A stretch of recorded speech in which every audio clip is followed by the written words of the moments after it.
Hello बच्चा party. तो कैसे हैं आप लोग?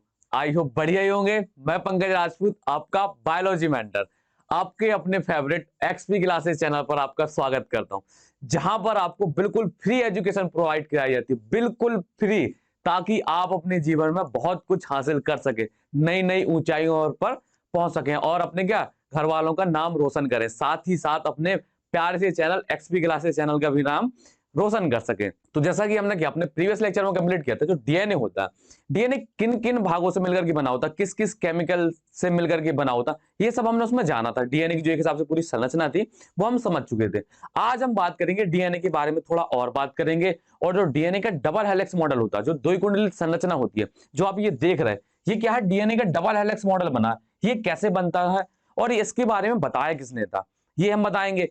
इसके अलावा कुछ और वैज्ञानिक हैं जिनके बारे में हमें आपको बताना है कि कैसे। अब ऐसा तो है नहीं है कि एक रात में डायरेक्ट विचार आया वाटसन क्रिक को, उन्होंने डबल हेलिक्स मॉडल दे दिया। नहीं, वो क्या करते, धीरे धीरे चीजों को सीखते हैं। जैसे कि आगे आप छोटी क्लासों में आपने पहाड़ी सीखे, आगे बड़े आपने मैथ सीखी, इसी आप धीरे धीरे धीरे करके आप सीखो ना, तब कोई जाकर की चीज नहीं बनाओगे। जैसे मान लो आज आपने हमसे थोड़ी सी बायोलॉजी पढ़ी, ठीक है, इससे आपने कुछ बेसिक चीजें सीख ली। अब आगे और पढ़ोगे आप, तो जाकर के लास्ट में जाकर के आप अपना कोई एक्सपेरिमेंट दोगे या कोई रिजल्ट दोगे। ऐसा तो है नहीं आज रात को आप सपने में सोए थे, सुबह उठे, आपने वो मॉडल दे दिया, तो ऐसा नहीं था। उन्होंने किन वैज्ञानिकों को फॉलो किया, किसकी कॉपी की, किससे क्या सीखा, ये सब हम आपको बताएंगे। तो अंत कहां होना अपना? वाटसन क्रिक के डबल हेलिक्स मॉडल पर। अब शुरू कहां से होना? जहां से हमने क्या प्रीवियस लेक्चर में छोड़ा था। तो आज का जो हमारा टॉपिक है उसमें कंप्लीट होने वाला डीएनए। क्या कंप्लीट होने वाला? डीएनए। तो आपको जैसा डीएनए हम बता चुके थे, डीएनए क्या होता? आनुवांशिक पदार्थ होता जो करता सूचनाओं को एक पीढ़ी से दूसरी पीढ़ी ले जाने का काम करता है। आरएनए भी क्या होता? आनुवांशिक पदार्थ की तरह काम करता, लेकिन जीवित कोश का में नहीं करता। किस में करता? वायरस में। और वायरस को हम लिविंग सेल नहीं मानते, ये आपको पता होगा। अपना बायोलॉजिकल क्लासिफिकेशन वाला चैप्टर आपने अगर पढ़ा होगा तो, अगर नहीं भी पढ़ा तब भी आपको हम बता दें कि जो हमारा वायरस होता है उसको जीवित कोश का हम नहीं मानते हैं। वायरस क्या होता है? एक अलग ही प्रकार की कोशिका होती है, जो कोशिका के जो लिविंग बॉडी के अंदर आने पर जीवित कोशिका की तरह काम करती है, जब शरीर से बाहर निकल जाती है तो कैसी? डेड सेल की तरह काम करती है। तो जो हमारा क्या होता है, आनुवांशिक पदार्थ होता है, वो क्या होता है? डीएनए। चाहे वो प्रोकैरियोटिक सेल हो, चाहे वो यूकैरियोटिक सेल हो। अब प्रोकैरियोटिक सेल जो अपनी बैक्टीरिया वाली सेल्स होती थी, बैक्टीरिया या जीवाणु वाली, और यूकैरियोटिक सेल में सब आ जाते हैं अपने अपने मतलब यूनिसेलुलर, एक कोशिका से लेकर के बहुकोशिकीय जीव तक अपनी किस में आ जाती हैं? अपने यूकैरियोटिक में आ जाते हैं। तो जो यूकैरियोटिक है और प्रोकैरियोटिक कोशिका, तो उसमें आनुवांशिक पदार्थ का काम कौन कर रहा था? डीएनए कर रहा था। तो अब हमें पढ़ना किसके बारे में? डीएनए के बारे में पढ़ना। किसके बारे में पढ़ना? डीएनए। तो यहां पर आप दिख रहे होंगे डीएनए, तो आपने कई बार देखा होगा। डीएनए ऐसा तो है नहीं है कि पहली बार आप सुन रहे हैं। डीएनए तो आप कब बहुत छोटे से सुनते आ रहे हैं, 3-4 क्लास से भी सुनते आ रहे हैं डीएनए, आरएनए, इन सब चीजों के बारे में। लेकिन आज समझेंगे ये डीएनए होता क्या है और ये बनता कैसे। बनने का तो आपको बता दिया कैसे बनता था। अपना क्या क्या मिलता था? शुगर, नाइट्रोजन क्षार और फॉस्फेट, जब ये मिल जाती हैं तो न्यूक्लियोटाइड की संरचना करते हैं। तो न्यूक्लियोटाइड मिलकर के पॉलीन्यूक्लियोटाइड की संरचना बनाती है। और जब दो पॉलीन्यूक्लियोटाइड होती हैं, पैरेलल हो जाती हैं या आपस में समांतर आकर के जुड़ जाती हैं, तो उसे हम क्या कहते हैं? डीएनए बोलने लगते हैं। क्या बोलने लगते हैं? डीएनए। जिसमें क्षार किसके द्वारा जुड़े रहते हैं? हाइड्रोजन बॉन्ड के द्वारा। आपने कभी सीढ़ी देखी है? जैसे मान लो ये सीढ़ी है, ये आपस में ऐसी कनेक्ट होती है। अब इसको हम क्या कर दें? मोड़ दें। मतलब इस सीढ़ी को हम ऐसे ले जाएं, ऐसे लाएं, इस सीढ़ी को ऐसे लाएं, तो ये हमारा क्या हो गया बेटा? डीएनए हो गया। ये क्या हो जाता है? डीएनए हो जाता। तो होता तो ये पैरेलल है। क्या होता? पैरेलल। पैरेलल मतलब होता है समानांतर। क्या होता? समांतर। ठीक है। अब आपको यहां पर लग रहा होगा कि यहां पर ये क्रॉस हो रहा है सर, यहां पर ये क्रॉस दिख रहा, मतलब क्रॉस मतलब यहां पर ये क्या हो रहा है? कट बन रहा है, यहां पर ज्वाइंट बन रहा। नहीं बेटा, ऐसा कुछ नहीं होता। क्या होता? जो हमारे डीएनए के दो स्टैंड होते हैं, ठीक है, ये आपस में क्या होते हैं? ऐसे मुड़ जाते हैं, ऐसे घूम से जाते हैं। मान लो ये सीढ़ी है, हमने आपने सीढ़ी तो देखी होगी। चलो आपको एक एक्सपेरिमेंट करने को बताते हैं, घर पे कर लेना। आपको क्या करना है? ये आपको दो धागे लेना है। क्या लेना है? दो धागे लेना। और उन धागों को, मान लो ये हमने पतले पतले धागे लिए, ठीक है बेटा, इन दो धागे लिए। यहां पर क्या करना है? आपको माचिस की तीली बांधनी है ऐसी। एक माचिस की तीली ऐसे बांध दो, एक माचिस की तीली यहां से बांध दो। माचिस की तीली यहां बांधो, यहां बांधो। माचिस की तीली बांधने के बाद इस धागे को आप कैसे घुमाना है? जब आप घुमाएंगे तो आपको समझ में आएगा। सामने से देखोगे तो आपको उसमें ये कहीं जुड़ते नहीं दिखेंगे, लेकिन जब यहां से ऐसे देखोगे तो आपको यहाँ लग रहा है ये जुड़ रहे हैं, यहाँ पर ये क्रॉस बना रहे हैं, मतलब ऐसे मुड़ रहे हैं। कैसे मुड़ रहे हैं? जैसे ये मुड़ रहे हैं, लेकिन ये मुड़ते नहीं है, क्या होते हैं, ये जो आगे वाले हिस्से के पीछे जस्ट पीछे वाला हिस्सा आ गया है। ठीक है, यहाँ पर जैसे आप देख रहे हैं यहाँ पर मुड़ रहा, तो सीढ़ी कभी आप मोड़ोगे तो वो जुड़ती नहीं है बेटा। क्या नहीं जुड़ती? अगर ये वाला एक्सपेरिमेंट आप कर लोगे तो आपको बहुत चीजें आराम से समझ में आ जाएंगी।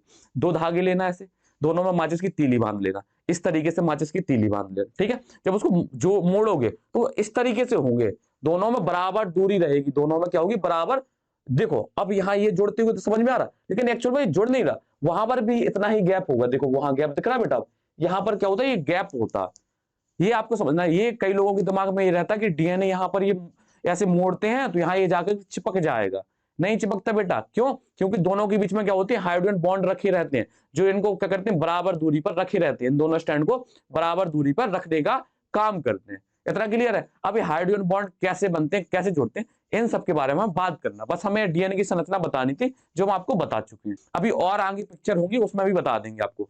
तो हमारा डीएनए क्या होता है, डीऑक्सीराइबोन्यूक्लिक एसिड। इसमें कौन सी शुगर होती है, अपनी डीऑक्सीराइबो शुगर होती है, जिसका सूत्र क्या होता है, C5H10O4 होता है, और राइबो शुगर का C5H10O5 सूत्र होता है। अब हमारा क्या होता है, होमवर्क होता, जो हर क्लास में मिलता है। होमवर्क बेटा बहुत जरूरी होता है, होमवर्क करेंगे तो आप क्या रहेंगे, हमेशा प्रसन्न रहेंगे।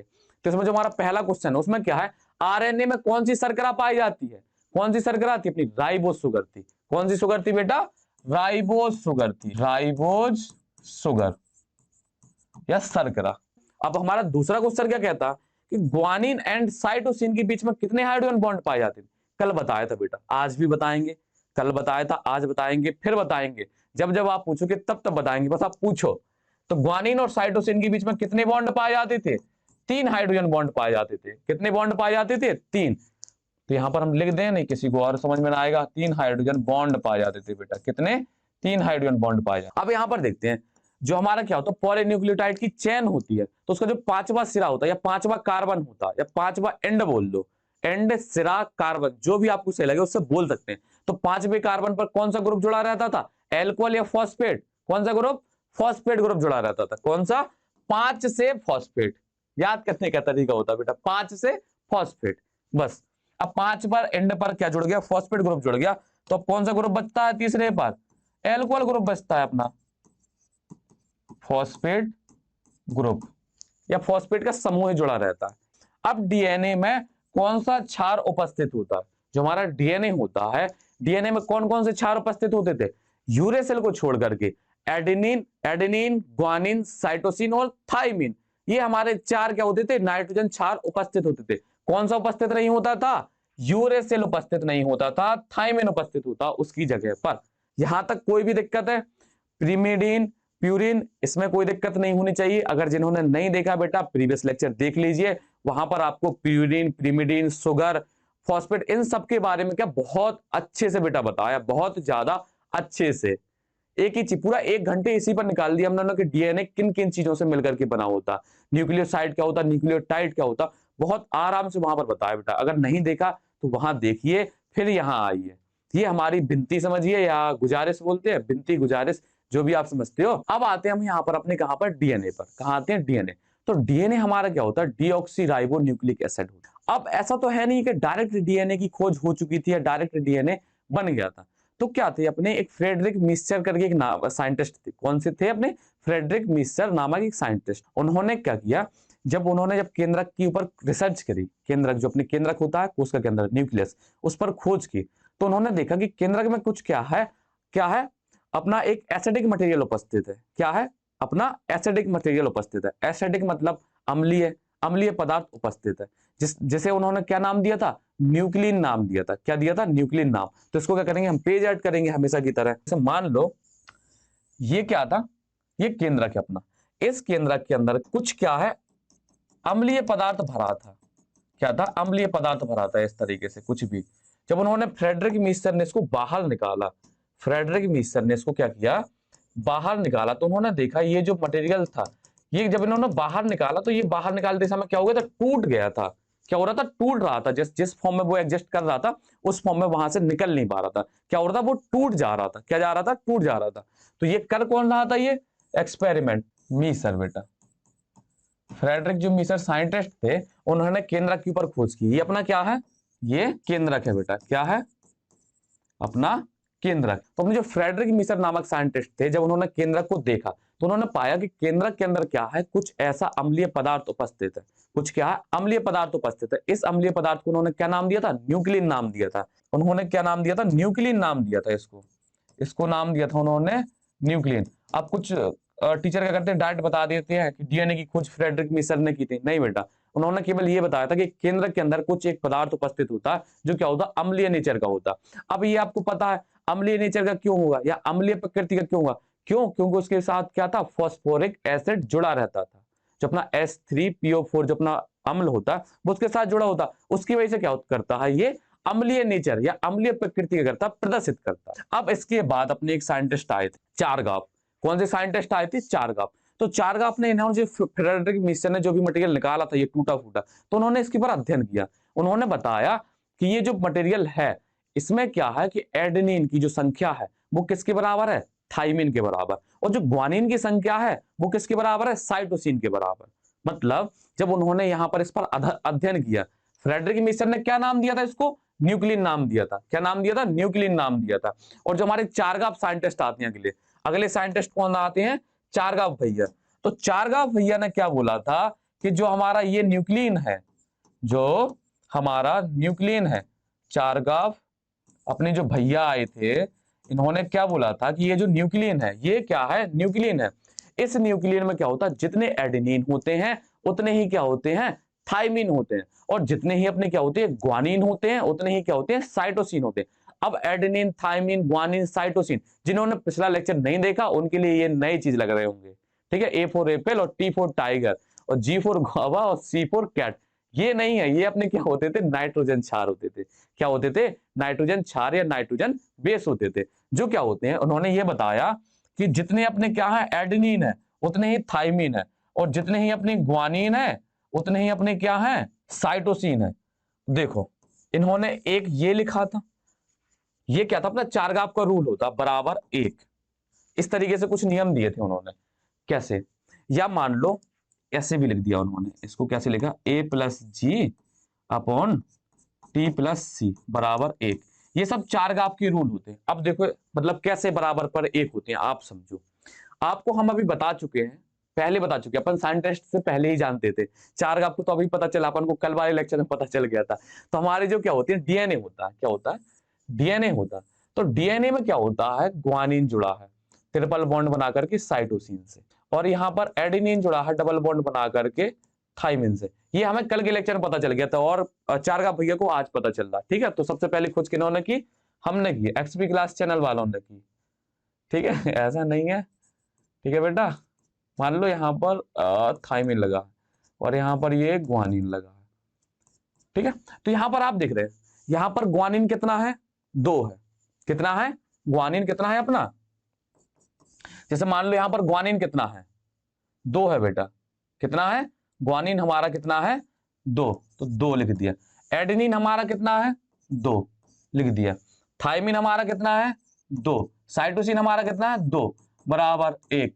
क्यों, ये कितना होगा, 4/4 इक्वल टू 1। तो यहां से मतलब इनके कहने का ये मतलब था कि जो हमारे एडेनिन होते हैं और ग्वानिन होते हैं, इनकी संख्या क्या हो, एडेनिन और थाइमिन की संख्या क्या होगी, बराबर होगी। ग्वानिन और साइटोसिन की संख्या क्या होगी, बराबर। देखो अभी और बता रहे हैं, जैसे मान लो इस वाले को भी एक बार और दिखाएंगे अभी ताकि आपको समझ में आए। जैसे मान लो सीधा सीधा बना दे रहे ताकि यहां जोड़ने में, ये मान लो हमारे डीएनए है, क्या है, डीएनए। अब यहां पर क्या है, ये ग्वानिन 3 बॉन्ड साइटोसिन से जुड़ा है, ये साइटोसिन, और ये है यहाँ पर एडेनिन डबल बॉन्ड थाइमिन, ये थाइमिन से जुड़ा। अब यहाँ पर ग्वानिन ट्रिपल बॉन्ड साइटोसिन। ठीक है, फिर से क्या लगाया हमने, एडेनिन लगाया डबल बॉन्ड ये, और इसको और बढ़ा दिया, यहाँ पर हमने क्या जोड़ दिया, ग्वानिन और साइटोसिन, ये जोड़ दिया। अब यहाँ पर आप देख रहे होंगे कि यहाँ पर तो अब तो अलग अलग हो गया, मतलब ग्वानिन और एडेनिन की संख्या तो बराबर ही नहीं लग रही। लेकिन इस वाले नियम को क्या करेंगे, फॉलो करेंगे। कैसे, देखो ये वाला जो नियम है, यहाँ पर काउंट करो बेटा, एडेनिन 1 2, एडेनिन कितने हो गए बेटा, 2।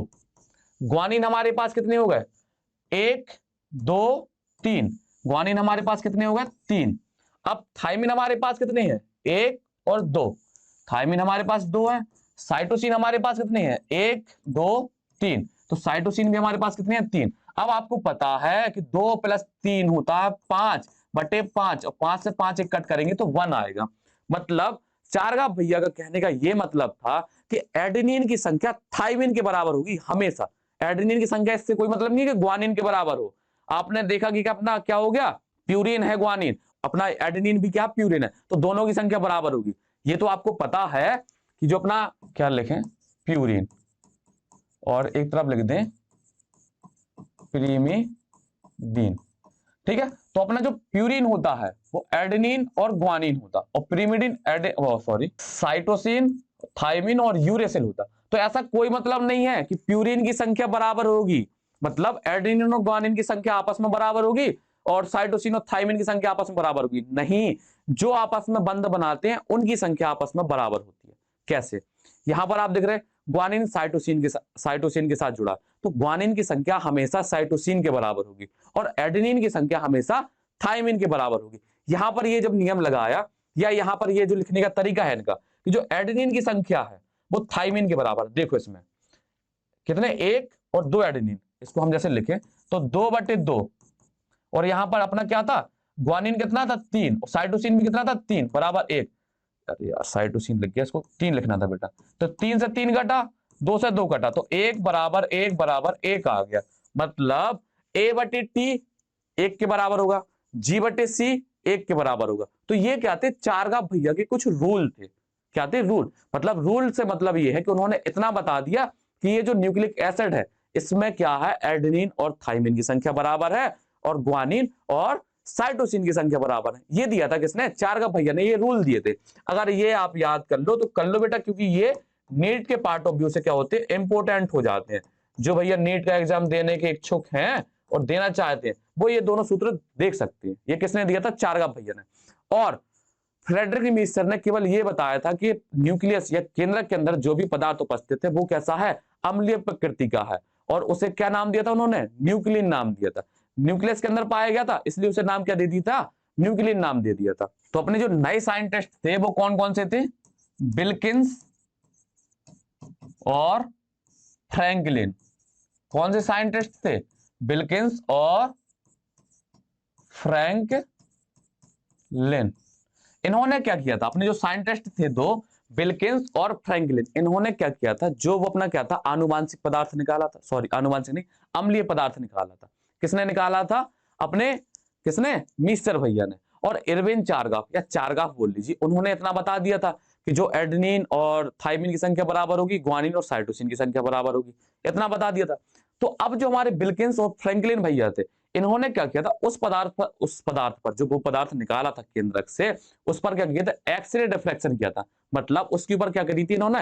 एक्सरे किरणों को गिराया था। जब एक्सरे किरणों को गिराया तो उसकी परछाई में देखा उन्होंने। तो जब उन्होंने परछाई में देखा तो उन्हें कुछ ऐसी संरचना दिखी, ऐसे इस टाइप की कुछ संरचना दिखाई दी। तो उन्होंने इससे अंदाज लगाया कि यहाँ पर क्या होती है, जो एडेनिन और थायमिन है वो आपस में बराबर है। इसका मतलब यहाँ पर क्या है, 2 चैन है, मतलब ये दो लड़ी है, 2 लड़ी हैं इसमें।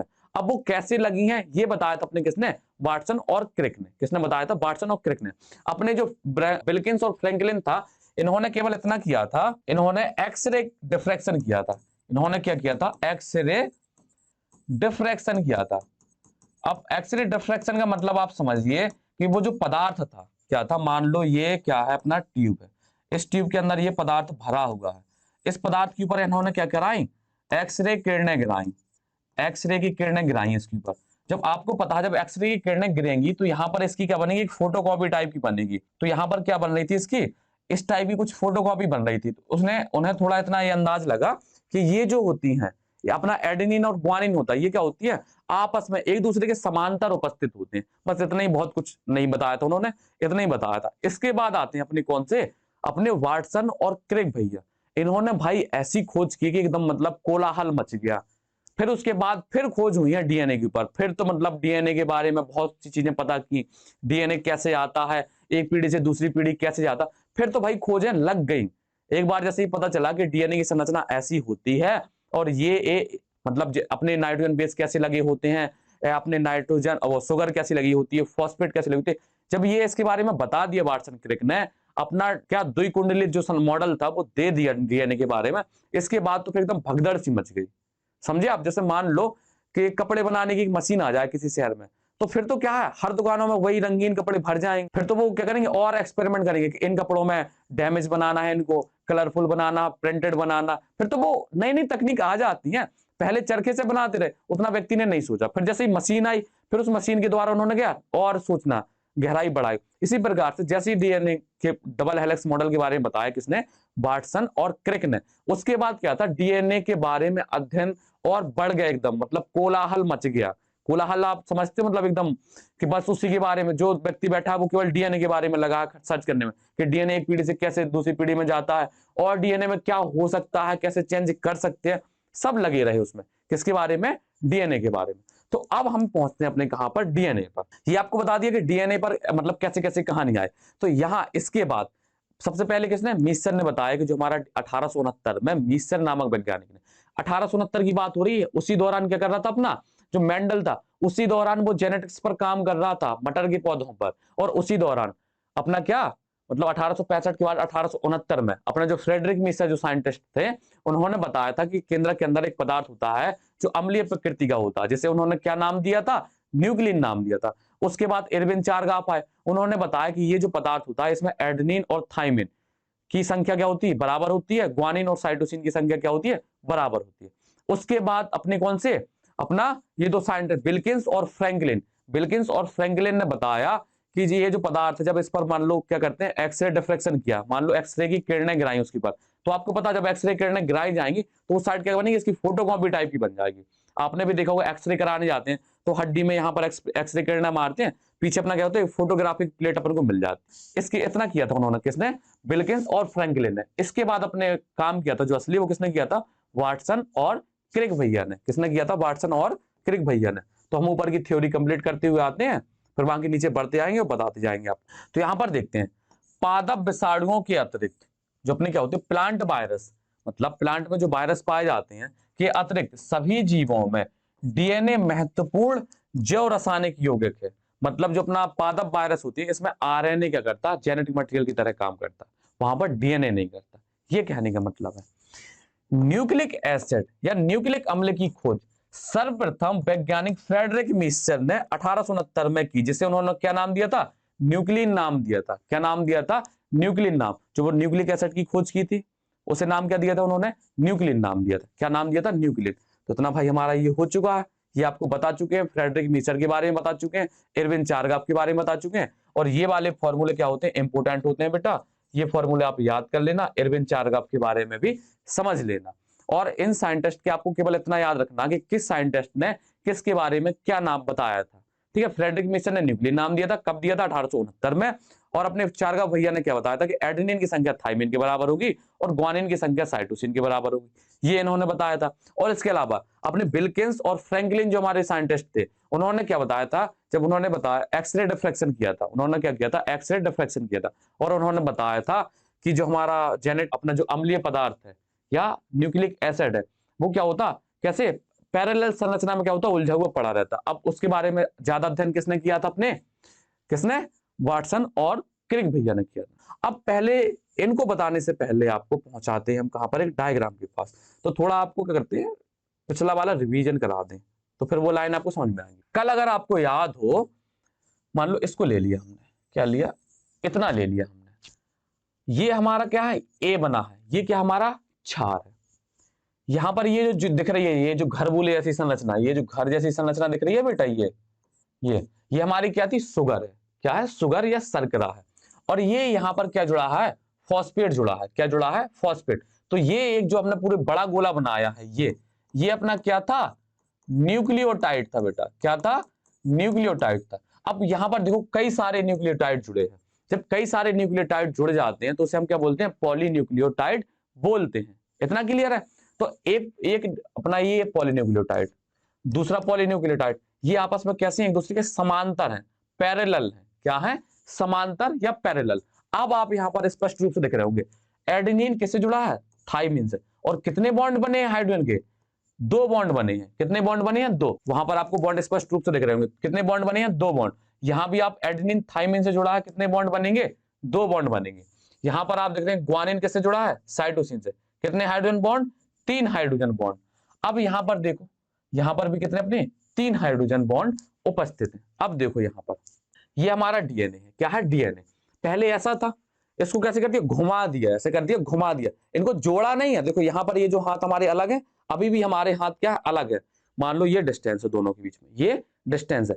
अब इस डिस्टेंस को क्या कर दिया? ऐसे मोड़ दिया, मतलब ऐसे मोड़ने के बाद गैप बेटा बराबर होगा। अभी गैप देखो वहां पर ज्यों करते हुआ गैप सामने से तुम्हें दिखने में लग रहा है ये हाथ यहाँ पर जुड़ गए हैं, लेकिन यहाँ पर ये जुड़े नहीं है, वो उतनी ही डिस्टेंस पर है। क्यों? क्योंकि इनके बीच में क्या है बेटा?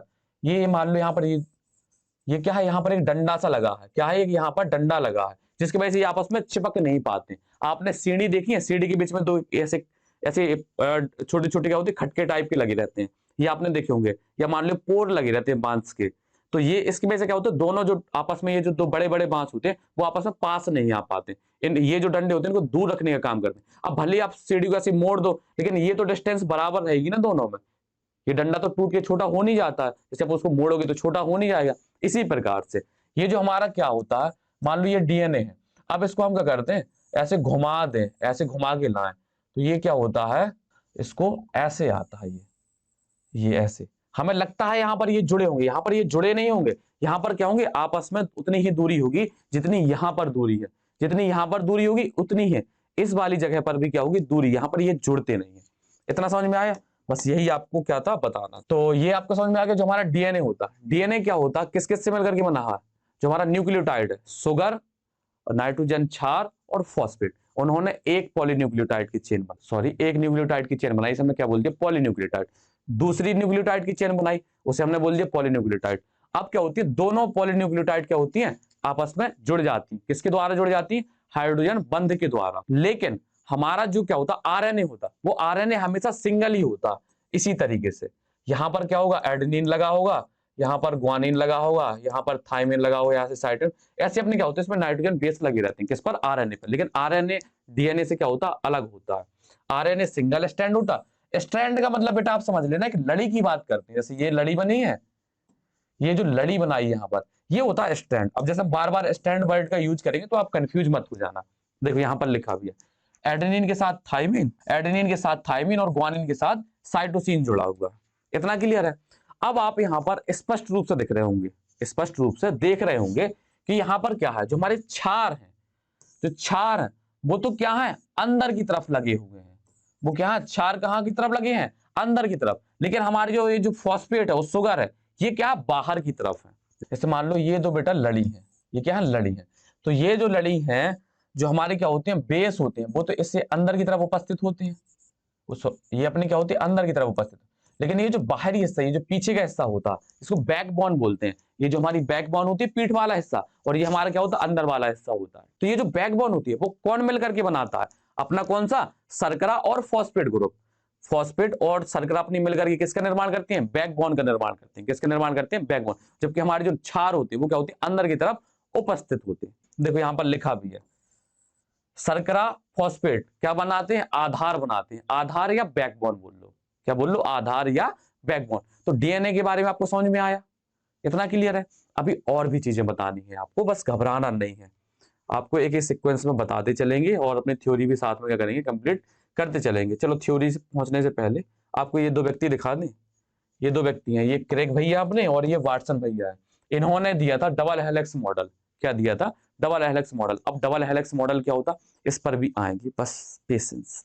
क्या रखना? पेशेंस। ये जो डीएनए इस तरीके से मुड़ा होता है, इस तरह से ये जुड़ा होता है, ये बताया था इन्होंने। किसने? इन दो महान व्यक्तियों ने। कितने मासूम से दिख रहे हैं, कितने मासूम दिख रहे हैं। तुम लोग भी इतने मासूम हो, कोई अच्छा सा काम कर डालो। इन्होंने कितना अच्छा काम कर डाला इतने मासूम व्यक्तियों ने। कुछ करेंगे? नहीं भैया हम नहीं है मासूम, आप गलत फहमी में, हम मासूम हो ही नहीं सकते। कल ही तो हम स्कूल की पट्टी फाड़ के बाहर आए थे, बंक मार के आए थे, हम मासूम कहाँ से हो सकते? ठीक है, इस वाली को कंप्लीट करते हैं, फिर आगे बढ़ते हैं और डीएनए के डबल हेलिक्स मॉडल के बारे में बताते हैं आपको। तो रासायनिक दृष्टि से डीएनए 3 घटकों से मिलकर के बना होता। कौन से 3 घटक थे? वो 3 घटकों के नाम बताने हैं आपको SW में। 3 घटकों से मिलकर के बना होता है डीएनए। डीऑक्सीराइबो न्यूक्लियोटाइड का एक लंबा बहुलक होता है। अपने क्या थे? डीऑक्सीराइबो न्यूक्लियोटाइड मिली थी, कई सारे मिलते एक चेन बना ली, तो ये क्या हो गया? बहुलक या पॉलीमर हो गया। क्या हो गया? बहुलक या पॉलीमर। डीएनए की लंबाई सामान्यतः इसमें मिलने वाले न्यूक्लियोटाइड पर निर्भर करती है। जो डीएनए की जो लंबाई है वो कौन डिसाइड करेगा? जो वो न्यूक्लियोटाइड है। अगर एक न्यूक्लियोटाइड है तो इतना हो जाएगा, दो न्यूक्लियोटाइड तो इतने, ऐसे न्यूक्लियोटाइड जुड़ते जाएंगे तो डीएनए की लंबाई वो कौन बताएगा? जो उसके अंदर न्यूक्लियोटाइड लगे हुए। बनी सी बात है। इस मान लीजिए यहाँ पर एक दीवार बनी है हमारे यहाँ बोर्ड के पीछे, तो बोर्ड ये दीवार की लंबाई कौन बताएंगे? उसमें जो ईंटें फंसे हुए हैं, क्या फंसे हुए हैं? ईंटें लगे हुए। अब कुछ कहेंगे नहीं भैया उसमें बालू और सीमेंट भी है। क्या? बालू और सीमेंट। तो जो हमारा न्यूक्लियोटाइड केवल एक चीज से तो मिलकर के बना नहीं था, उसमें भी तो बहुत सारी चीजें थी, अपनी क्षार भी थे और शुगर भी थी और क्या थी? फॉस्फेट भी थी। तो यह किसी भी जीव की क्या होती है? विशेषता होती है। मान लो डीएनए का पाया जाना भी एक बड़ी विशेषता है। अब यहां पर देखते हैं उदाहरण के हिसाब से। अब क्या होता है, जैसे मान लो न्यूक्लियोटाइड, अब हर मनुष्य में न्यूक्लियोटाइड बराबर बराबर नहीं होते हैं। हमारे जो मनुष्य होते हैं उसमें न्यूक्लियोटाइडों की संख्या कुछ और होगी, जो अपने बैक्टीरिया होंगे उसमें न्यूक्लियोटाइड की संख्या कुछ और होगी, जो वायरस के अंदर डीएनए है उसमें न्यूक्लियोटाइड की संख्या कुछ और होगी। मतलब जैसे ही क्या होगा, प्राणी बदलते जाएंगे उसी प्रकार से न्यूक्लियोटाइड की संख्या भी क्या होगी? बदलती जाएगी बेटा। जिस प्रकार से अपने गुणसूत्र बदल रहे थे प्रत्येक कोशिका से, मतलब जाति बदल रही थी या प्रजाति बदलती थी, तो क्या होता था? गुणसूत्रों की संख्या भी बदल जाती है। अब जाति वो वाली नहीं, हिंदू मुस्लिम वाली करने लग जाओ तो। जाति से मतलब है मनुष्य, जानवर, इन सब चीजों में अंतर की बात हो रही है। एक जीवाणु भोजी फाई काई, अब इसको बेटा ये जो क्रॉस का चिन्ह बना है इसको आप काई भी पढ़ सकते हो या इनटू भी पढ़ सकते हो। इसको लेकर हम फाई पढ़ते हैं, तो फाई काई 174 कहते हैं। जो अपना क्या होता है? बैक्टीरियोफेज होता है। बैक्टीरियोफेज मतलब ये क्या होता है? ये एक ऐसा वायरस होता है जो बैक्टीरिया पर क्या करता है? बीमारी करता है। अब अपना जो बैक्टीरिया होता है उसको भी बीमार करने वाली चीजें होती है। बैक्टीरिया हमें बीमार करते हैं, बैक्टीरिया को कोई और बीमार करता है, ठीक है, लेकिन वायरस सबका बाप होता है, उसको कोई बीमार नहीं करता। इसमें 5386 न्यूक्लियोटाइड होते हैं। जो अपना बैक्टीरियोफेज होता है उसमें कितने न्यूक्लियोटाइड होते हैं? 5386 न्यूक्लियोटाइड की चेन होती है। किसमें? बैक्टीरियोफेज में। इसी प्रकार से जो हमारा बैक्टीरियोफेज लैम्डा होता है, यहां पर बैक्टीरियोफेज कितना था? 5 और इसमें कितना था? बैक्टीरियोफेज लैम्डा में कितने होते हैं? 38,502 बेस पेयर होते हैं। क्या होते हैं? Base pair. अब यहां पर दोनों में अंतर समझ लेना। न्यूक्लियोटाइड क्या होता? ये क्या है? न्यूक्लियोटाइड। अब बेस पेयर क्या होते हैं? ये बेस पेयर होता, ये बेस पेयर होता। ये जो साइटोसिन और ग्वानिन जुड़े हुए हैं ये क्या होते हैं? बेस पेयर होते हैं। और न्यूक्लियोटाइड क्या होते हैं? ये होते हैं। मान लो अगर न्यूक्लियोटाइड की बात कर रहा है वो, तो उसमें क्या होगा? सिंगल स्ट्रैंड डीएनए होगा या सिंगल स्ट्रैंड आरएनए होगा। लेकिन अगर बेस पेयर की बात कर रहे तो वहां पर क्या होगा? डबल स्ट्रैंड क्या होगा? डीएनए होगा। तभी क्या होंगे? बेस। अपने जो क्षार के क्या बन पाएंगे? जोड़े बन पाएंगे। ऐसे नहीं लेते कभी बेटा, यहाँ इनको जोड़ा नहीं मानते, इनको जोड़ा नहीं मानते। जोड़ा किनको मांगेंगे? ये जो सामने सामने वाले हैं, ये जो सामने सामने एडेनिन और थाइमिन लगा है, इनको हम क्या मानेंगे? एक जोड़ा। जैसे मान लो ये एडेनिन है और ये थाइमिन, ये जुड़ गए, एक जोड़ा। ग्वानिन और साइटोसिन दूसरा जोड़ा, फिर एडेनिन और ग्वानिन तीसरा जोड़ा। ठीक है, इस प्रकार से हम क्या लेते हैं? जोड़े। और जोड़े बनाने के लिए स्ट्रैंड कैसे होने चाहिए? डबल होने चाहिए बेटा। तो यहां पर ये बता दिया, तो आप इससे ही अंदाजा लगा सकते हैं कि जो अपना क्या होता है 5 बैक्टीरियोफेज होता है उसमें क्या होता है? वो सिंगल स्टैंड होता है। और जो हमारा बैक्टीरियोफेज लैम्डा होता है वो क्या होता है? डबल स्टैंड होता है। क्यों? क्योंकि इसमें क्या होते हैं? बेस पेयर पाए जाते हैं बेटा। बीपी का मतलब ब्लड प्रेशर नहीं है, यहाँ पर बेस पेयर, क्षार युग्म है। ठीक है, इसी प्रकार से अपना जो ई कोलाई, एस्चेरिचिया कोलाई जो हमारा होता है बैक्टीरिया होता है, उसमें कितने बेस पेयर होते हैं? 4.6 गुणन 10⁻6 बेस पेयर होते हैं। ठीक है, और मनुष्य का जो हैप्लॉइड डीएनए होता है उसमें कितने बेस पेयर होते हैं? 3.3 × 10⁹ बेस पेयर होती है। आगुणित की बात कर रहे हैं। किसकी बात कर रहे हैं? आगुणित, जो आपको बता चुके हैं। क्रोमोसोम आगुणित आप समझते हैं, तो उसमें कोई बताने की बात है नहीं है। क्षार युग्म। अब इस लंबे बहुलक की संरचना का वर्णन करेंगे। ये जो हमारा क्या होता है? लंबा बहुलक। बहुलक मतलब पॉलीमर, पॉलीमर। और अपना डीएनए क्या होता है? एक पॉलीमर होता है। किसका पॉलीमर होता है? न्यूक्लियोटाइड का क्या होता है? पॉलीमर या बहुलक होता है। और ये जो हमारी ये जो बेस पेयर लिखे हैं, इन्हीं बेस पेयर के आधार पर हम क्या करते हैं? डीएनए की लंबाई का पता करते हैं। किसका पता करते हैं? लंबाई का पता। अब कैसे पता करेंगे ये आपको बताएंगे, बस आपको लेक्चर में बने रहना। सब इसी में थोड़ा बता देंगे, मास्टर भी चतुर है, बच्चों को पूरा लेक्चर दिखा लेंगे तभी बताएंगे धीरे धीरे करके। तो यहाँ पर बात करनी है अब हमें किसके? डीएनए का जो द्विकुंडलित मॉडल था, डीएनए का जो डबल हेलिक्स मॉडल था, उसके बारे में हमें क्या करनी है? बात करनी है। तो ये दिया किसने था? वाटसन और क्रिक ने दिया था। किसने दिया था? वाटसन और क्रिक ने दिया था। और इसके लिए इन्हें क्या मिला था? एक नोबेल प्राइज भी मिला था। एक जो नोबेल पुरस्कार होता वो इन्हें मिला था। कब मिला था? 1962 में मिला था। तो थोड़ा ये वाली थ्योरी कंप्लीट करते हैं और उसके बाद हम पहुंचते हैं इनके डबल हेलिक्स मॉडल पर। क्या क्या कहता है इनका डबल हेलिक्स मॉडल? तो डीएनए की संरचना को समझाने के लिए वैज्ञानिक वाटसन एवं क्रिक, इनको क्या करो थोड़ा सा बॉक्स में बंद कर दें ताकि ये साइंटिस्ट के नाम आपको याद रखने हैं। वाटसन एवं क्रिक ने एक मॉडल प्रस्तुत किया जिसे 1962 में उन्हें नोबेल प्राइज दिया गया। कब? 1962 में उन्हें क्या मिला? नोबेल प्राइज दिया गया। ठीक है। अब डीएनए मॉडल की क्या होती है? कुछ संरचनात्मक क्या होती है? विशेषताएं होती है। अब उन संरचनात्मक विशेषताओं को हम बताएंगे, फिर यहाँ थ्योरी पर आएंगे बेटा। तो इनका जो डबल हेलिक्स मॉडल क्या कहता था, इसी चित्र से पूरा कंप्लीट हो जाएगा। अब इसमें से डबल हेलिक्स मॉडल में से काफी चीजें तो पहले के वैज्ञानिक बता गए थे, अब बच्ची कुछ ही चीजें अपन बन जाएंगे वैज्ञानिक, हम बता देंगे। किससे पहले? वाटसन और क्रिक से पहले, फिर बाद में वाटसन क्रिक का पढ़ेंगे, पहले हम साइंटिस्ट बनेंगे। तो वाटसन और क्रिक का जो डबल हेलिक्स मॉडल कहता था वो क्या क्या था? उन्होंने सबसे पहले बताया कि जो अपना डीएनए होता वो उसमें क्या होती है, दो चेन होती हैं जो क्या होती हैं, आपस में एक दूसरे के समांतर होती हैं। और ये जो चेन या स्ट्रैंड होते हैं ये किससे मिलकर के बने होते हैं? न्यूक्लियोटाइड से मिलकर के। न्यूक्लियोटाइड की चेन बनती है, दोनों क्या होते हैं, आपस में एक दूसरे के क्या होते हैं, समानांतर होते हैं। समानांतर होते हैं ये बता दिया। तो यहाँ पर आप दिख रहे होंगे ये क्या होते हैं, समानांतर। पहला अपना पॉइंट क्या हो गया, कंप्लीट हो गया। इसके बाद उन्होंने बताया, उन्होंने क्या एक हिसाब से एरविन चारगाफ बता गए थे, लेकिन उन्होंने बताया था हाइड्रोजन बॉन्ड के बारे में। एरविन चारगाफ ने कुछ नहीं बताया था। उन्होंने बताया कि ये जो दो चेन है वो क्या है, एक दूसरे के समानांतर है। समानांतर है तो इसके अंदर जो अपने क्या है, क्षार उपस्थित है, वो क्षार क्या आपस में जुड़े हुए हैं। लेकिन जो एडेनिन और थाइमिन है ये डबल बॉन्ड के द्वारा जुड़े हुए हैं। ग्वानिन और साइटोसिन कितने, ट्रिपल हाइड्रोजन बॉन्ड के द्वारा जुड़े हुए हैं, ये बताया उन्होंने। इसके बाद पहला कंप्लीट हो गया, क्या था, एक दूसरे के समानांतर है। दूसरा क्या बताया उन्होंने कि ये जो अपने एडेनिन और जो अपने क्षार होते हैं, नाइट्रोजन क्षार होते हैं, वो किसके द्वारा जुड़े होते हैं, हाइड्रोजन बॉन्ड के द्वारा जुड़े होते हैं। इतना हो गया। अब इसके बाद उन्होंने बताया कि जो अपने क्या होते हैं, शुगर होती है या शर्करा होती है, वो फॉस्फेट होता है, वो क्या करती है, बैकबोन या आधार बनाने का काम करती है। जबकि जो हमारे बेस होते हैं वो क्या होते हैं, अंदर की तरफ उपस्थित होते। उन्होंने और बताया कि जो हमारा क्या होता है, न्यूक्लियोटाइड की जो चेन होती है, क्या होती है, न्यूक्लियोटाइड की चेन होती है, इसमें दो सिरा होते हैं, जिसको एक होता है 5 सिरा और एक होता है 3 एंड। अब पांचवें सिरा पर क्या होता, फॉस्फेट ग्रुप पाया जाता है। क्या पाया जाता, फॉस्फेट ग्रुप पाया जाता है। जबकि जो हमारा तीसरा सिरा होता इस पर क्या हो जाता, हाइड्रोक्सिल ग्रुप, OH ग्रुप पाया जाता।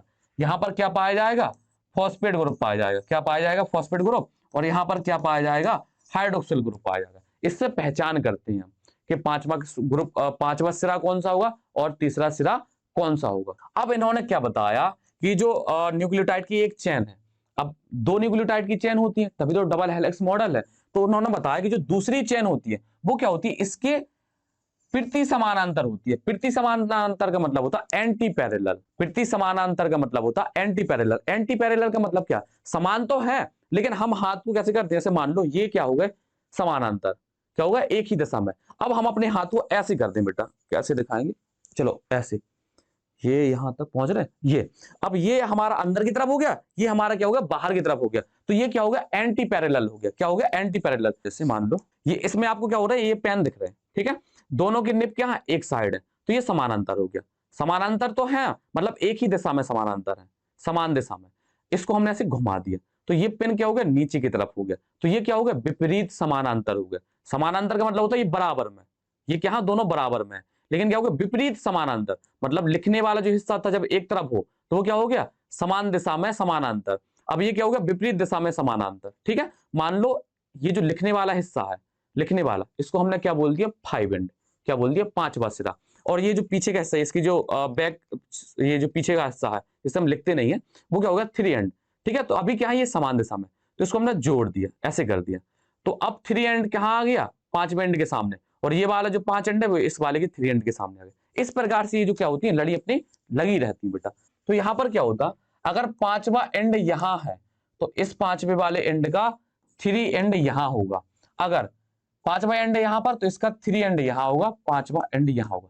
इसका रीजन भी बताएंगे क्यों बेटा, क्या होता, अपन को किससे जोड़ना। अब जैसे मान लो इसका रीजन क्या है कि ये एंटी पैरेलल क्यों होती है, तो आपको तो ये बता चुके हैं कि एडेनिन हमेशा किसके साथ जुड़ेगा, थाइमिन के साथ। मतलब प्यूरिन हमेशा किसके साथ जुड़ेगा, प्रीमिडिन के साथ। तो ये मान लो ये है, इस पर मान लो एडेनिन लगा है, ग्वानिन लगा है, साइटोसिन लगा है, और ये अपना क्या है, थाइमिन लगा है। इतना क्लियर है।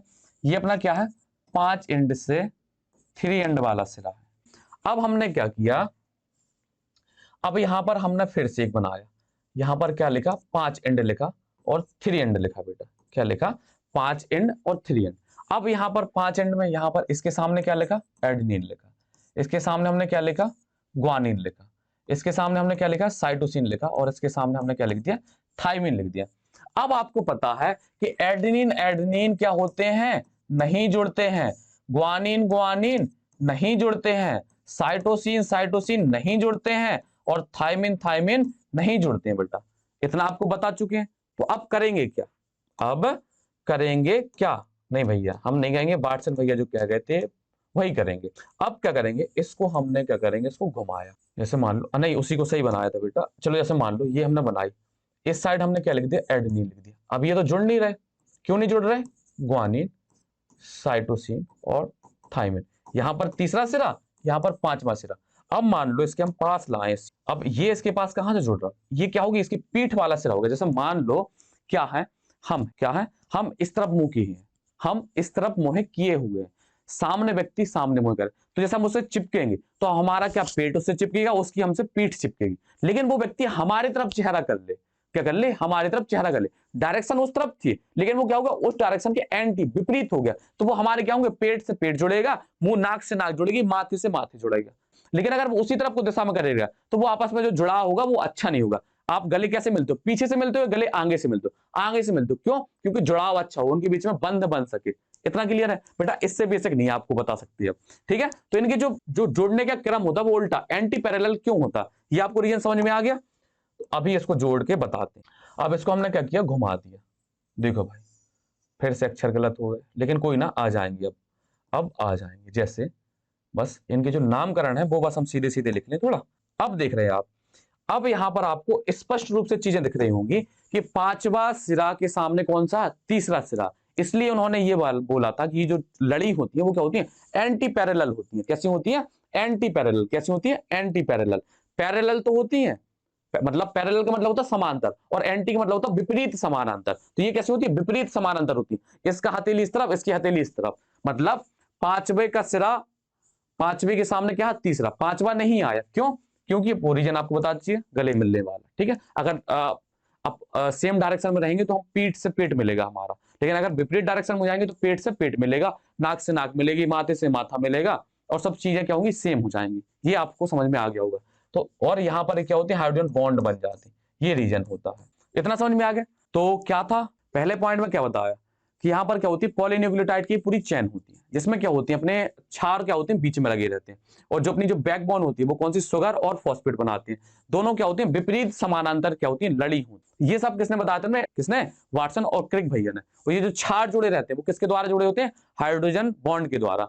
अब एडेनिन और थाइमिन के बीच में डबल हाइड्रोजन बॉन्ड होती है, ग्वानिन और साइटोसिन के बीच में क्या होते हैं, ट्रिपल बॉन्ड होते हैं। तो अब इसके बाद उन्होंने क्या बताया, जैसे मान लो ये डीएनए है, क्या है, ये पूरा अपना एक डीएनए है। ठीक है, अब ये मोड़ा नहीं, हमने ट्विस्ट नहीं किया, इसको ट्विस्ट कर देती तो पूरा डीएनए की तरह दिखने लगता। मान लो ये डीएनए है, अब हमें क्या है, मान लो डीएनए का एक सीक्वेंस, या हमारे पास एक स्ट्रैंड है, जैसे जैसे मान लो हमारे पास क्या है, डीएनए का एक स्ट्रैंड यहां पर लिखा हुआ है। क्या लिखा, एक स्ट्रैंड यहां पर लिखा हुआ है, 5 एंड से 3 एंड, ये हमारे पास क्या है, एक स्ट्रैंड है हमारे पास। अब मान लो ये adenine, guanine, cytosine, thymine, adenine, तो क्या आप इसके सामने वाले स्ट्रैंड को नहीं बना पाओगे, मतलब ये जो हमारे पास एक स्ट्रैंड दिया है तो इसके सामने वाले को नहीं बना पाओगे, बना लोगे, क्यों, क्योंकि अब हमें पता है कि एडेनिन के सामने थाइमिन होगा, और ग्वानिन के सामने साइटोसिन होगा, और साइटोसिन के सामने थाइमिन होगा, और थाइमिन के सामने एडेनिन, और एडेनिन के सामने थाइमिन, हम बना देंगे। मतलब उन्होंने ये कहा कि अगर हमें एक स्ट्रैंड पता है, या मान लो एक लड़ी हमें पता है, तो हम दूसरी लड़ी का भी क्या कर सकते हैं, अंदाजा लगा सकते हैं। यहां तक कोई भी दिक्कत है बेटा, नहीं होनी चाहिए। देखो हम बना के भी बता दें आपको, जैसे मान लो यहां पर मान लो हमने एक लड़ी बना दी है, ठीक है, अब हम इसके भी पहले तो ये लिख दें, और आपको ये भी पता था कि पांचवें एंड के सामने क्या होगा, 3 एंड होगा। तो यहां पर क्या है, यहाँ 3 एंड है, तो यहां पर क्या होगा, पांचवा एंड होगा। अब हमें क्या बनाना है, एडेनिन है तो एडेनिन के सामने थाइमिन, ग्वानिन है तो साइटोसिन, और साइटोसिन है तो ग्वानिन, थाइमिन है तो एडेनिन, और एडेनिन है तो थाइमिन। अब हमें हाइड्रोजन बॉन्ड भी पता चला गया, इनके बीच में 2 बनते हैं, इनके बीच में 3 बनते हैं, इनके बीच में 3 बनते हैं, इनके बीच में 2, इनके बीच में भी 2।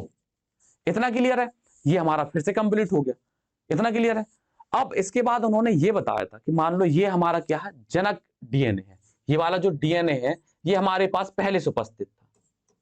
मान लो ये जो हमारे पास डीएनए है, ये इसे हमने क्या बोल दिया, जनक डीएनए बोल दिया। क्या बोल दिया, जनक डीएनए। अब इस जनक डीएनए से हमें बनाने हैं क्या, और भी डीएनए बनाने हैं। तो वो कैसे बनाती, वो अपना रेप्लिकेशन पढ़ा आपने बेटा, क्या पढ़ा, रेप्लिकेशन। जो एस फेज में होता था, डीएनए अपनी कॉपी बनाता था, वो कैसे बनाता था कॉपी, इसी प्रकार से बनाता था। हमने एक स्टैंड ले लिया, उस स्टैंड को हमने क्या बोल दिया, टेम्पलेट स्टैंड बोल दिया या सांचा। आपने देखा है मूर्ति बनाने वाले जो व्यक्ति होते हैं वो क्या करते हैं, अपने पास सांचा रखते हैं। अगर नहीं रखा, कोई अगर बहुत ज्यादा मतलब गांव से रिलेट करता तो उन्होंने ईंटें बनते देखा होगा बेटा। तो ईंटा बनाने के लिए क्या होता है, बॉक्स जैसी संरचना होती है, ऐसी बॉक्स जैसी संरचना होती है, जिसको हम यहां पर कुछ भी ऐसे लिख देते हैं, ऐसे डिजाइन आ जाती है, और इसे हम क्या बोलते हैं, सांचा बोलते हैं बेटा। क्या बोलते हैं, सांचा। सांचा तो आपको पता कि किसी भी चीज को बनाने के लिए हमारे पास एक पहले से चीज उपस्थित हो, उसी में हम उस चीज को रखें और दूसरी चीज बना दें।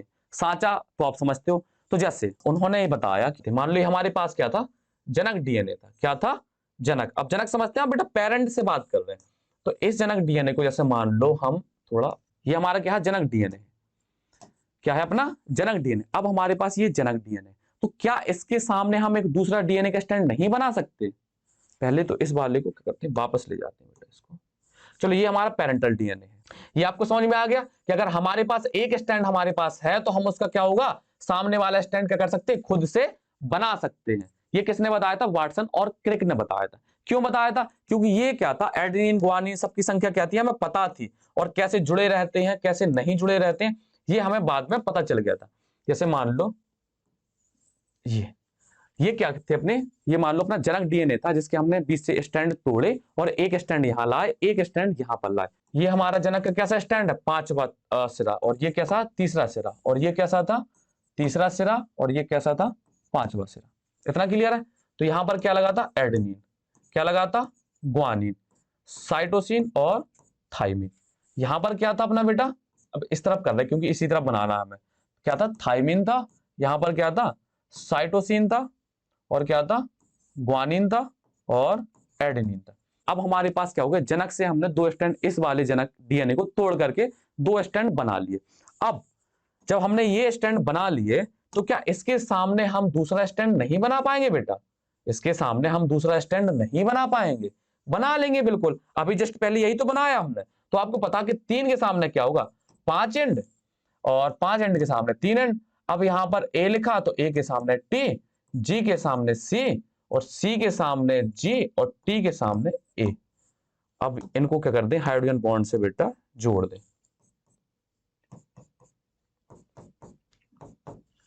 एक डीएनए हमारा ए ये हो गया और दूसरा डीएनए यहां बन जाएगा। पहले इसको जोड़ दें बेटा, तब बना के दिखाएंगे।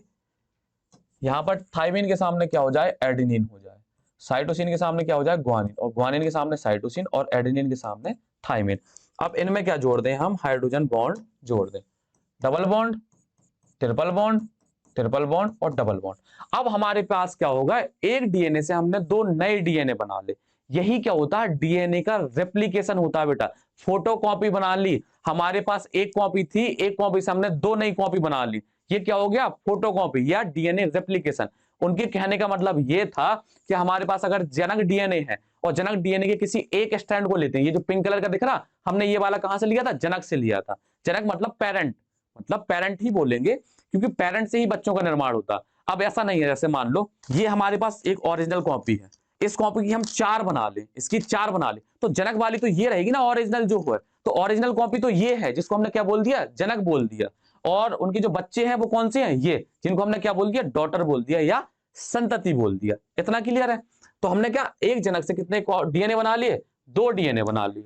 तो ये जो पिंक कलर का स्ट्रैंड होता है, ये जो पिंक कलर का है, इसको उन्होंने क्या बोला था, सांचा या टेम्पलेट बोला था। उनके कहने का मतलब ये था कि अगर हमारे पास किसी जनक डीएनए का सांचा मिल जाए तो हम उससे क्या बना सकते हैं, पूरा डीएनए बना सकते हैं। तो ये यहां पर दिख गए। तो ये अपने क्या थे, डीएनए के क्या थे, डबल हेलिक्स मॉडल की कुछ नियम थे जो हम क्या करते हैं, मैक्सिमम कंप्लीट कर चुके हैं। अगर एक आध दो जो पॉइंट रह गए होंगे तो अभी हम क्या करेंगे, इसमें कंप्लीट कर लेंगे, जो रह गए होंगे उसको एक्सप्लेन कर देंगे। तो अब हम पहुंचते हैं इसकी थ्योरी की तरफ। तो यहां पर कहते हैं डीएनए मॉडल की संरचनात्मक विशेषताएं, मतलब जो डीएनए का जो डबल मॉडल था उसकी संरचनात्मक विशेषताएं क्या है वो बताना। तो सबसे पहले डीएनए में 2 पॉलीन्यूक्लियोटाइड श्रृंखलाएं होती हैं, 2 पॉलीन्यूक्लियोटाइड श्रृंखलाएं होती हैं। क्लियर है। दोनों पॉलीन्यूक्लियोटाइड श्रृंखलाएं सर्पिल रूप में कुंडलित होती हैं। सर्पिल रूप में, सांप की तरह। सांप क्या होते हैं, चिपक जाते हैं, लेकिन ये चिपकते नहीं है। क्यों? क्योंकि इनके बीच में क्या बेस या क्षार उपस्थित है, इसकी वजह से मुड़े हुए तो दिखते हैं लेकिन आपस में चिपके नहीं दिखते। ये प्रीति समानांतर। प्रीति समानांतर का मतलब होता है बेटा एंटी पैरेलल। Anti parallel. कई टीचरों को यही नहीं पता चलता यहां पर एंटी पैरेलल का मतलब क्या बेटा, आपको पता चल गया, आप इसको समझिए, कंसेप्ट आपकी क्लियर होने चाहिए हर हालत में। ये हमारा क्या, ये डायग्राम आपको बता चुके हैं, ये पिक्चर आपको बता चुके हैं वाटसन और क्रिक के बारे में। अब यहां पर देखना, दो श्रृंखलाओं के नाइट्रोजन क्षार आपस में हाइड्रोजन बॉन्ड के द्वारा जुड़े होते हैं। अपने एडेनिन और ग्वानिन जो भी क्षार है वो क्या होते हैं, हाइड्रोजन बॉन्ड के द्वारा जुड़े रहते हैं। एडेनिन और ग्वानिन के बीच में 2 हाइड्रोजन बॉन्ड होते हैं और साइटोसिन और ग्वानिन के बीच में 3 हाइड्रोजन बॉन्ड होते हैं। बेस पेयरिंग क्षार युग्मन पॉलीन्यूक्लियोटाइड श्रृंखला की एक विशिष्टता प्रॉपर्टी है। मतलब ये जो बेस की पेयरिंग होती है, ये क्या होती है, अपने डीएनए की क्या होती है, विशेषता होती है। ये एक दूसरे के पूरक होते हैं। पूरक मतलब होते हैं एक दूसरे की पूरक हैं। मतलब एडेनिन के सामने थाइमिन होगा, ग्वानिन नहीं होना चाहिए, नहीं तो वो चेन बन ही नहीं पाएगी। ठीक है, तो ये क्या होते हैं, एक दूसरे के पूरक होते हैं। तथा इसलिए यदि एक स्ट्रैंड के बेस सीक्वेंस के बारे में हमें जानकारी है तो दूसरे स्ट्रैंड के क्षार क्रम का पता लगा सकते हैं। बताया था, अगर हमें एक स्ट्रैंड के बारे में पता है तो हम उसका दूसरा स्ट्रैंड भी पता कर सकते हैं। समझे आप?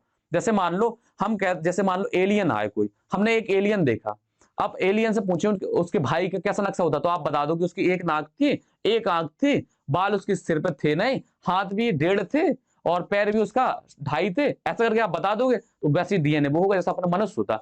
एक मनुष्य, हम जैसे मान लो हमारा भाई होगा, तो हमारे भाई के पास 2 हाथ होंगे, एक नाक होगी, 2 आंख होंगी, यही सब होगा हमारे पास। एक हिसाब से कॉपी ही है हमारा भाई हमारे माता पिता के। तो वो क्या होंगी, आप बता सकते हैं कि एक स्टैंड जैसा है वैसा ही क्या होगा, दूसरा स्टैंड भी उसका पूरक होगा। अब ये ना कह देना नहीं भैया आपका भाई हो सकता है गोरा हो या काला हो, ये बाहरी वातावरण की बात होती है बेटा, वो आपको केवल समझाने के लिए हम बता देते। कुछ तर्क करने वाले बच्चे होते हैं तो उनको भी बताना जरूरी होता है। यदि डीएनए का प्रत्येक स्टैंड इसे जनक डीएनए कहें तो न्यू स्टैंड के निर्माण के लिए टेम्पलेट सांचा की तरह कार्य करेगा। जो मैं अभी लास्ट में एक्सपेरिमेंट बताया आपको, जो करके बताया लिख करके, वही बात कर रहे हैं यहाँ पर। कार्य करे तो दो द्विकुंडलित डीएनए बनेंगे, इन्हें संतति डीएनए कह सकते हैं।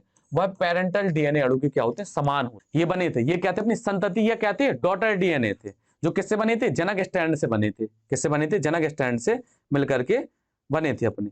अब इसके बाद देखते हैं डीएनए का जो व्यास होता है वो क्या होता है, 20 एंगस्ट्रॉन होता है, तथा एक कुंडलन की पिच कितनी होती है, 34 एंगस्ट्रॉन होती है। चलो ये चीज अभी बताना रह गया था। जैसे मान लो ये डीएनए है, तो यहाँ पर डीएनए क्या है, ये डीएनए होता, ये बाद में तो मुड़ता है, तो ये जो यहाँ पर होता है ये क्या होता है, इसका व्यास होता है। इस व्यास की दूरी कितनी होती है, 20 एंगस्ट्रॉन होती है बेटा। कितनी होती है, 20 एंगस्ट्रॉन। ये जो चैनें होती हैं आपस में कितनी दूरी पर होती हैं, 20 एंगस्ट्रॉन की दूरी पर होती है। और 1 एंगस्ट्रॉन बराबर होता है बेटा 1 × 10 की पावर -10 मीटर। ये आपको पता होना चाहिए। तो ये जो क्या था, दोनों श्रृंखलाओं के बीच का जो व्यास होता है वो कितना होता है, 20 एंगस्ट्रॉन होता है। ठीक है, अब इसके बाद अपना व्यास तो पता चल गया, लेकिन यहाँ पर एक वर्ड आता कुंडलन, जिसको भी हम यहीं पर बता देते हैं। अब कुंडलन क्या होता है, तो कुंडलन के लिए आपको बताना बहुत जरूरी। जैसे मान लो यहां से एक पॉलीन्यूक्लियोटाइड चेन शुरू हुई और यहां आकर खत्म हो जाए, तो ये जो यहाँ इसकी जो लंबाई है, ये इसकी लंबाई है, ये कितनी होती है बेटा, 34 एंगस्ट्रॉन होती है। कितनी होती है, 34 एंगस्ट्रॉन होती है। ठीक है, अब इसी के पैरेलल में आप दूसरा डीएनए भी लगा सकते हैं। ठीक है, तो ये जो इतनी जो लंबाई होती है ये कितनी होती है, 34 एंगस्ट्रॉन होती है। और इस 34 एंगस्ट्रॉन के अंदर कितने बेस आ जाते हैं, 10 क्षार आ जाते हैं। मान लो यहां पर 1 2 3 4 5 6 7 8 9 10।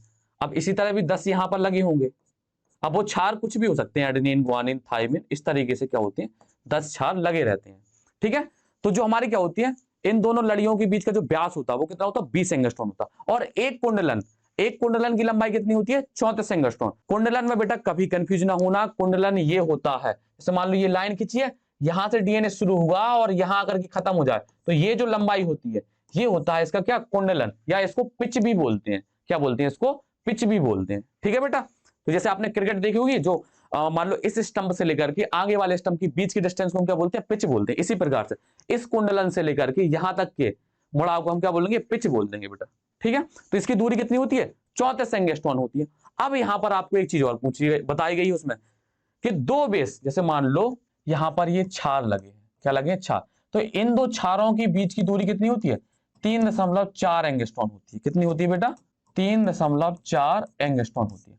पूरे कुंडलन की लंबाई 34 एंगस्ट्रॉन, दो क्षारों के बीच की लंबाई 3.4 एंगस्ट्रॉन, और एक पूरे कुंडलन की लंबाई एक कुंडलन की लंबाई 34 एंगस्ट्रॉन, दो क्षारों के बीच की लंबाई क्या होती है, या दूरी, लंबाई छोड़ो दूरी, दो बेस पेयर के बीच की जो दूरी होती है वो 3.4 एंगस्ट्रॉन, और ये जो पिच होती है इनके बीच की दूरी कितनी होती है, 20 एंगस्ट्रॉन। यहां तक कोई भी दिक्कत? अब यहां पर कई सारे कुंडलन बने होंगे बेटा, जैसे यहां से ये शुरू हुआ है और यहां पर आया तो ये एक कुंडलन हो गया, यहां पर ये क्या होगा, एक कुंडलन हो गया। अब यहां से दूसरा कुंडलन शुरू होगा, तो प्रत्येक कुंडलन में कितने हाइड्रोजन कितने बेस होते हैं, 10 अपने क्या होते हैं, क्षार होते हैं।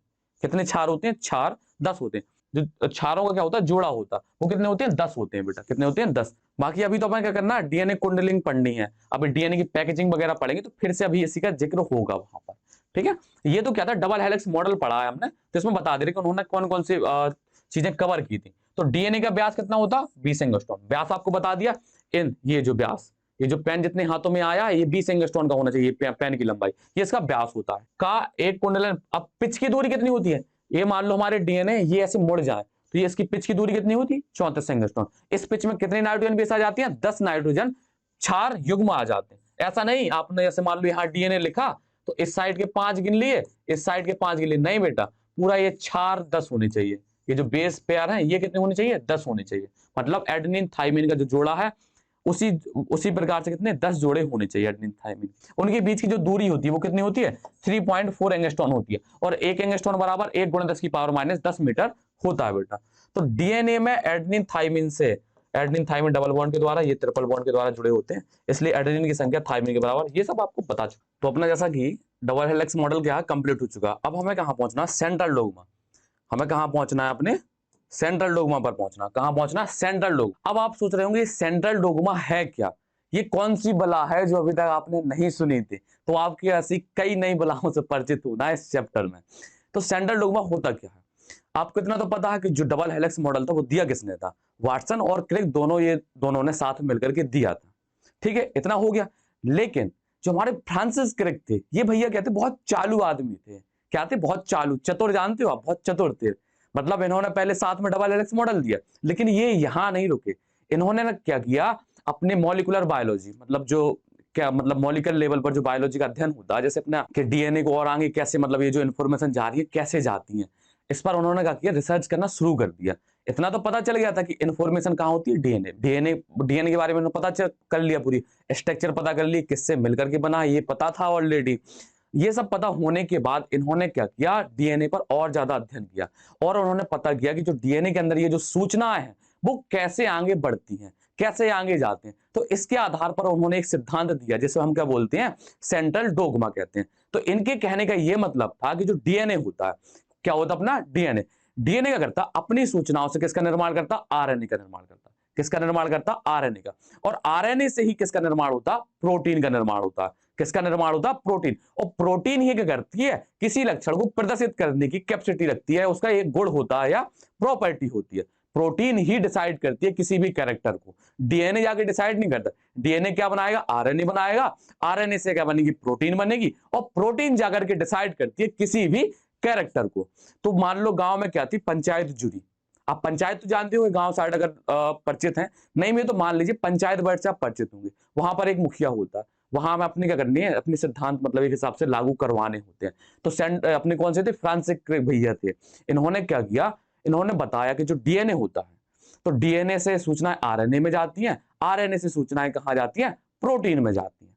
और इन्होंने ये भी बताया कि जो डीएनए होता है उसमें क्या होती है, कैपेसिटी होती है खुद को अपने आप को बनाने की। मतलब डीएनए रेप्लिकेट हो सकता है, मतलब अपनी प्रतिकृति स्वयं बना सकता है, मतलब फोटोकॉपी बना सकता है खुद से, ये उन्होंने बता दिया। तो उतने ही भीड़ में एक व्यक्ति खड़ा हुआ कि जज साहब या मुखिया साहब रुकिए, ऐसा नहीं है, हमेशा ये वाला जो फ्लो है डीएनए से आरएनए, आरएनए से प्रोटीन, लागू नहीं होता। कभी कभी क्या होता, आरएनए से डीएनए का भी निर्माण हो जाता है। ये कौन व्यक्ति था, जो जिसको पसंद नहीं आती, आपने देखेंगे हमेशा कि कहीं भी कोई बात चल रही है तो उस बात को काटने के लिए कोई ना कोई क्या होता, तैयार खड़ा रहता कि नहीं ये गलत है, ये गलत है, हम बताते हैं सही है क्या।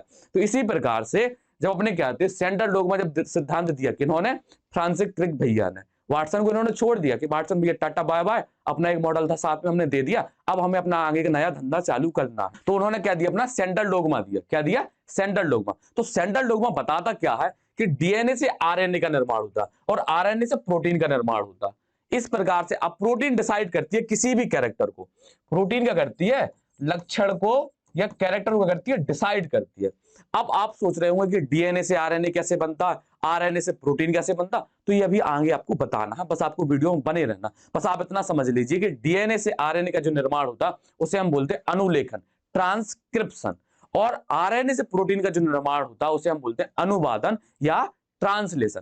और डीएनए से डीएनए का निर्माण क्या कहलाता है? रेप्लिकेशन। जो आपने 11th क्लास में जब सेल डिवीजन पढ़ा था, तो जो अपनी एस फेज अवस्था होती थी वहां पर आपने जरूर सुना होगा कि डीएनए क्या करता है? रेप्लिकेट कर सकता, मतलब अपनी फोटोकॉपी बना सकता। तो डीएनए से डीएनए का बनाना क्या कहलाता है बेटा? प्रतिकृति कहलाता है। प्रतिकृति का मतलब आप समझ लीजिए रेप्लिकेशन करता है। ये क्या कर रहा है? रेप्लिकेशन। ये जो सर्कल दिखा रहा है कि डीएनए से डीएनए का निर्माण, ये क्या है? रेप्लिकेशन को दिखा रहा। और डीएनए से आरएनए का निर्माण किसको दिखाता है? अपना अनुलेखन को दिखाता है बेटा। किसको दिखाता है? अनुलेखन को। इस प्रकार से क्या होती है? सूचनाएं आगे बढ़ती हैं। अभी आपको समझते जाना है, अभी बहुत सी चीजें हैं जो बतानी है। अभी अनुलेखन बताएंगे। अभी तो आपको यह भी नहीं बताया कि जो अपना डीएनए होता है वो कैसे पता चला था कि डीएनए ही आनुवांशिक पदार्थ होता, जो अपने नेक्स्ट वीडियो में कंप्लीट होने वाले हैं अपना। पहले इसके बाद क्या होगा? डीएनए पैकेजिंग होगी, उसके बाद क्या होगा? आनुवांशिक पदार्थ की खोज कैसे हुई थी। ये कहानी तब की है जब मतलब पता चल गया था कि आनुवांशिक पदार्थ जो होता है वो क्या होता है? डीएनए होता। ये तब के बाद की कहानी है, मतलब इसके पहले की कहानी अभी हमें पढ़ना है, समझे? जैसे बाहुबली में था ना, कुछ स्टोरी 2 पार्ट की दिखा दी थी, कुछ स्टोरी पहले पार्ट की थी। इसी प्रकार से हम भी यहाँ पर बाहुबली क्या बना रहे? बाहुबली नहीं, अपने क्या बायोलॉजी 3 बनाने वाले हैं। क्या बनाने वाले हैं? बायोलॉजी 3। तो डीएनए से किसका निर्माण होता है? आरएनए को, जिसे हम क्या बोलते हैं? अनुलेखन। अभी अनुलेखन भी पढ़ना है हमें। और आरएनए से प्रोटीन का जो निर्माण होता है उसे हम क्या बोलते हैं? अनुवादन बोलते हैं बेटा। क्या बोलते हैं? अनुवादन या ट्रांसलेशन। अनुवादन या ट्रांसलेशन बोलते हैं। और ये क्या था? अनुलेखन या ट्रांसक्रिप्शन। यहां पर ट्रांसक्रिप्शन, ये बेटा इनकी अंग्रेजी भी लिख दी। तो ये बताया था कि इन्होंने अपने फ्रांसिस क्रिक जो भैया थे, उन्होंने ये बता दिया था कि डीएनए से आरएनए, आरएनए से प्रोटीन, और प्रोटीन डिसाइड करती है किसी भी लक्षण को जो क्या होता है? प्रदर्शित होता है। इतना क्लियर है? लेकिन अब बड़ी सी बात है कि व्यक्ति को कभी किसी की चीज पसंद नहीं आती, हर प्रकार का व्यक्ति है, तो वो वहां से कहोगे जज साहब रुकिए, ऐसा नहीं है, आरएनए से डीएनए का भी निर्माण होता है। तो उन्होंने कहा कैसे? प्रूफ दीजिए, क्योंकि कोर्ट में तो क्या चलते हैं? प्रूफ चलते हैं, किसी की भावनाओं के साथ नहीं चलते। तो पहले इसको कंप्लीट करते हैं, फिर अपन चलते हैं इस वाले पर, कहां पर कि आरएनए से डीएनए बनता है। तो आरएनए से डीएनए का निर्माण कैसे होता है ये आपको बताना। तो ये आप इतना पढ़ लीजिए पहले। डीएनए का डबल हेलिक्स मॉडल प्रस्तुत करने के शीघ्र बाद ही चतुर चंचल फ्रांस क्रिक, ये चतुर चंचल उनका नाम नहीं है, उनका नाम है फ्रांसिस क्रिक, ने मॉलिक्यूलर बायोलॉजी में सेंट्रल डोग्मा का विचार प्रस्तुत किया, जो बताता है कि जेनेटिक इंफॉर्मेशन, जो अपनी आनुवांशिक सूचनाएं होती हैं, उनका बहाव डीएनए से आरएनए, आरएनए से प्रोटीन की तरफ होता है। तो इसे उन्होंने क्या नाम दिया था? सेंट्रल डोग्मा नाम दिया था। अब इसके बाद उस भैया की व्यक्ति की बात पर आते हैं जो कह रहा था ऐसा नहीं होता है, कभी कभी केस उल्टे हो जाते हैं। तो ये किस पर खोज कर रहे थे? ये कर रहे थे एक हिसाब से लिविंग सेल पर।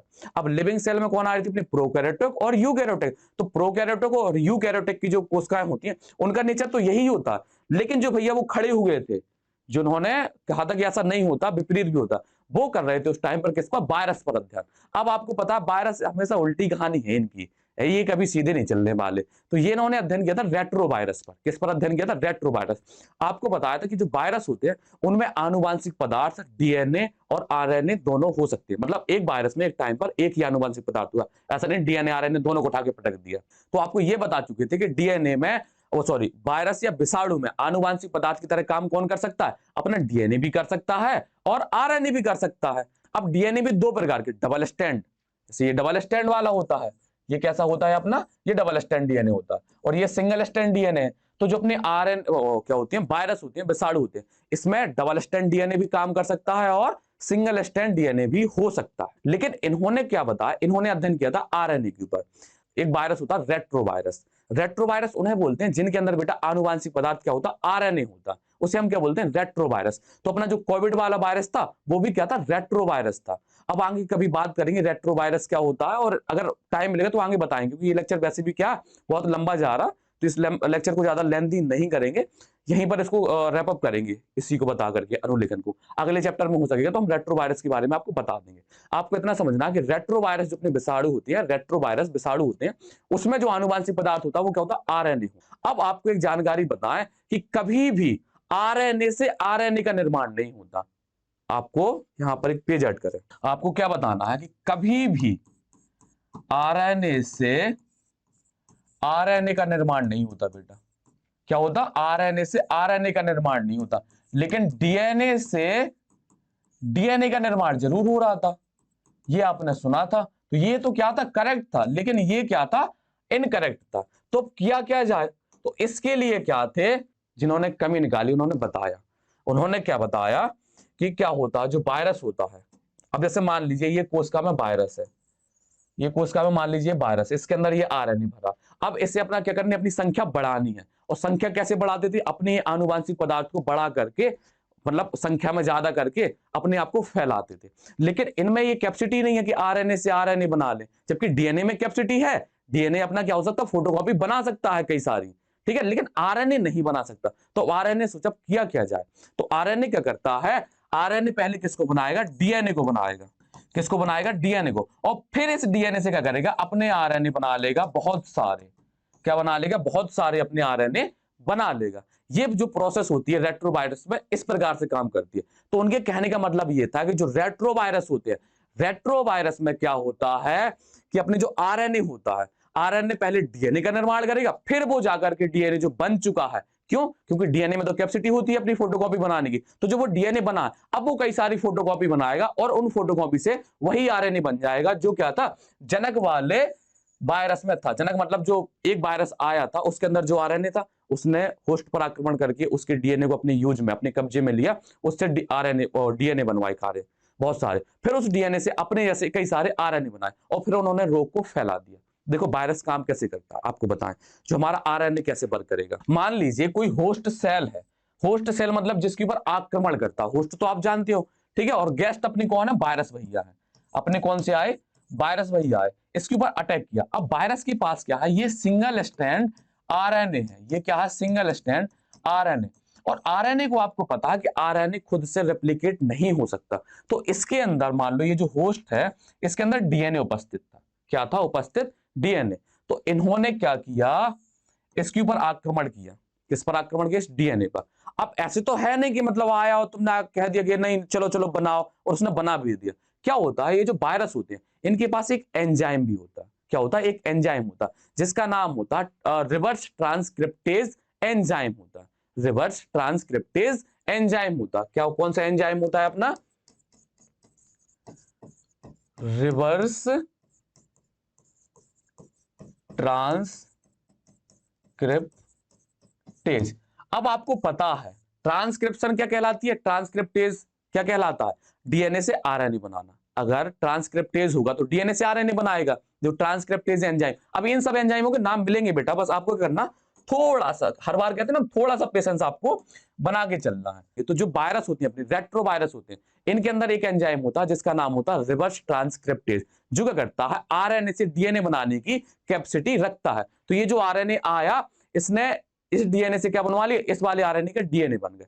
अब आपको पता है कि डीएनए क्या करता है, अपनी फोटोकॉपी बनाएगा। फिर जब डीएनए कई सारे बन जाएंगे तो फिर से वही प्रोसेस फॉलो करेगा जो ये कर रहे थे नॉर्मली। ये जो नॉर्मली प्रोसेस फॉलो कर रहे थे डीएनए से आरएनए, आरएनए से प्रोटीन, और फिर वो लक्षण प्रदर्शित कर रहा था। तो फिर इसी प्रकार से वो करते हैं, लक्षण अपने प्रदर्शित करते हैं। तो सबसे पहले क्या समझना, जैसे हमारा रेट्रोवायरस आया, उसने होस्ट के ऊपर आक्रमण किया, उसके पास क्या था, रिवर्स ट्रांसक्रिप्टेज एंजाइम था। उस एंजाइम ने क्या किए, उस आरएनए से कई सारे डीएनए बनवाए वहां पर। जब डीएनए बन जाएंगे बहुत सारे, तो डीएनए क्या करेगा, आरएनए का निर्माण करेगा, फिर आरएनए से प्रोटीन, फिर वो अपने लक्षण क्या करते हैं, प्रदर्शित करते हैं। आपको समझ में आ गया कि इस प्रोसेस को हम क्या बोल देंगे, रिवर्स ट्रांसक्रिप्शन। मतलब उल्टा ही तो जा रहा है, हमेशा क्या होता था, डीएनए से आरएनए बनता था।